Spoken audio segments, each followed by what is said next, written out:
parce qu'il y a trop d'injustice en France.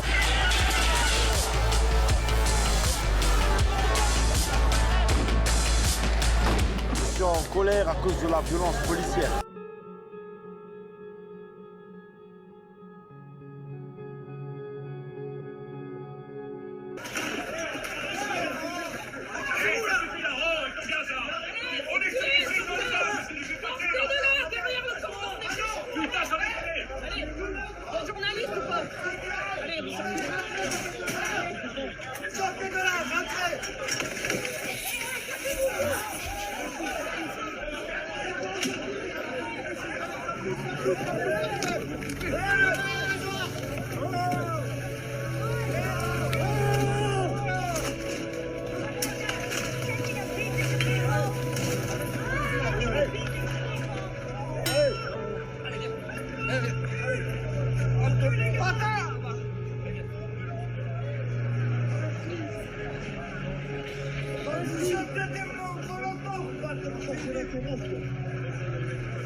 J'en suis sûr qu'on n'était pas loin du million. Ils ne me feront pas croire le contraire. Ils ont affiché 280 000 participants, mais à mon avis, on était beaucoup plus.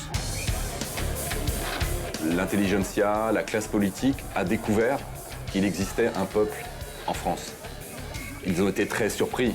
Et c'est pour ça que je dis toujours, ils ont découvert la tribu perdue d'Amazonie.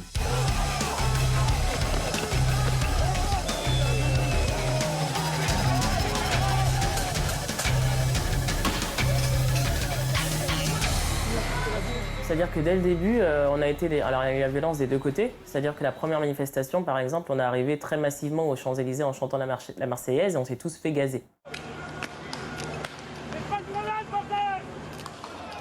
Ça a été déjà un choc parce que se faire gazer sans qu'on ait été violent, c'est choquant. On courait partout aux Champs-Élysées parce qu'on se faisait gazer de tous les côtés. Il y avait des personnes âgées, il y avait beaucoup de retraités. Ça a dû les choquer.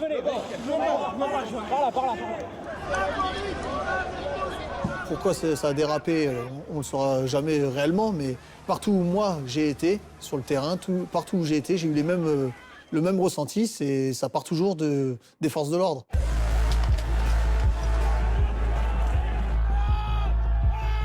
Donc par rapport aux violences policières, moi ce que j'en pense, c'est que y en a, c'est par légitime défense. Quand il y a un personnel des forces de l'ordre qui se fait agresser par 200 personnes, il se défend, c'est normal, il craint pour sa vie.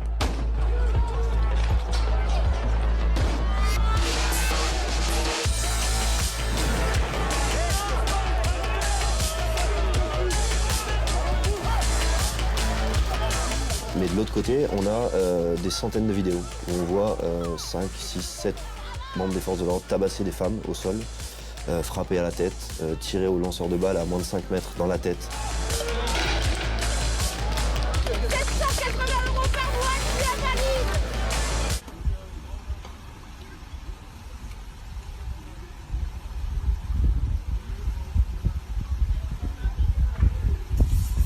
Oh, monsieur, oh! Oh là là! Ils s'ajouteront aux 65 000 forces de sécurité qui seront déployées dans toute la France. Nous continuerons à interpeller, à traduire en justice toute personne prise en flagrant délit de violence ou de dégradation.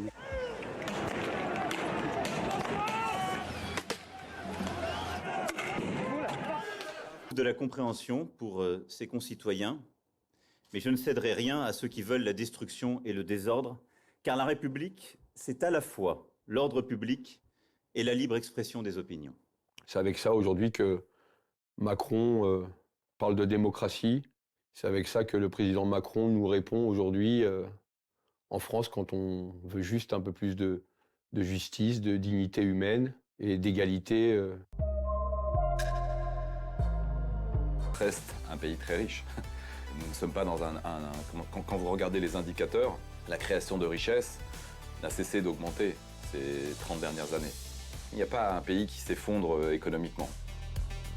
C'est vrai que de l'extérieur, alors si on compare un pays par rapport à d'autres pays qui sont peut-être dans la misère, ou qu'il y a beaucoup de pauvreté, des choses comme ça, effectivement, sur le tableau, on peut se dire, effectivement, en comparaison à ces pays-là, il y en a qui vont peut-être se dire pourquoi on se plaint. Mais sauf que quand on vit dans un pays, on voit midi à sa porte, comme on dit.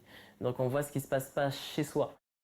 Le gros problème en France, c'est que les salaires ne montent pas. On reste toujours au salaire fixe, ça monte jamais. Mais la vie coûte plus cher, de plus en plus cher. Moi, j'ai rien contre les riches, hein. Je suis d'accord pour qu'ils gagnent de l'argent, il n'y a pas de problème. Mais on ne peut pas, à un moment donné, vivre dans une société où les riches s'enrichissent de plus en plus sur le dos des pauvres. Mon salaire actuel était de 1 850 € donc. Et avec ça, il y a le salaire, il se fait ponctionner donc le logement, 750 € de logement. Le carburant, on va compter 200 € en moyenne de carburant. Tout ça mis bout à bout, fin du mois, on n'est pas à découvert, mais on est juste.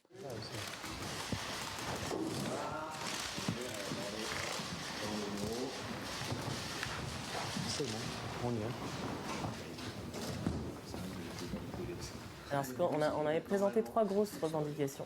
Une qui consistait à baisser les taxes des produits et services de première nécessité. La deuxième chose, c'était de mettre en place le référendum d'initiative citoyenne, qu'on appelle souvent le RIC. Pourquoi? Parce que ce serait un des moyens de pouvoir participer à la mise en place des mesures. La troisième, c'est la baisse des salaires et des rentes des hauts fonctionnaires, les privilèges qu'ils ont, d'abolir les privilèges qu'ils ont. Leurs revendications qu'ils nous ont remis sur 2 pages vont très au-delà des questions de la transition écologique. La discussion a été d'ailleurs très cordiale, très, je dois dire, très libre. Nous avons pu échanger sur l'ensemble des sujets qu'ils souhaitaient. Oui, je considère que le rendez-vous avec le ministre de la Transition écologique, ça a été un rendez-vous de forme. Pour la forme. Voilà, on vous a reçu, voilà, vous êtes content, merci, au revoir.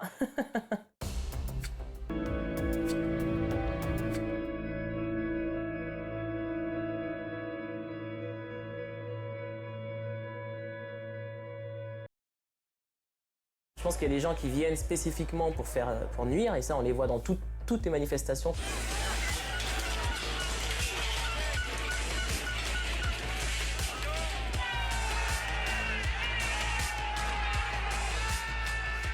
C'est hyper compliqué à savoir qui est casseur ou pas, parce que même moi, j'ai été dans des manifestations où, sur Paris, par exemple, à l'acte 3 et 4, j'avais un masque à gaz, j'avais des lunettes de piscine et j'avais un casque, et pourtant, j'ai rien cassé.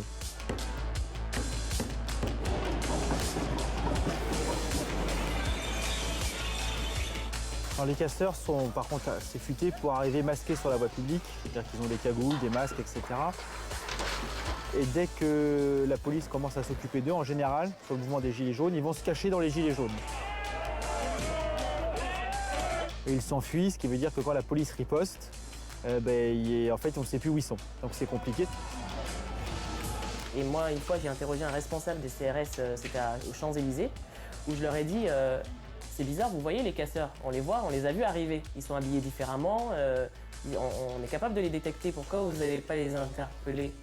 Il m'a fait ça.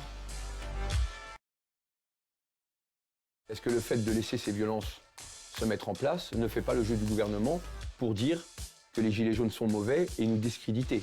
Moi, suite à mon accident, il y a beaucoup de policiers qui ont été embêtés par ça, qui sont venus me soutenir, qui sont venus m'apporter des messages. Et il y en a certains qui ont été aussi dans des confidences et qui ont dit que des fois, ils ont des ordres de laisser casser.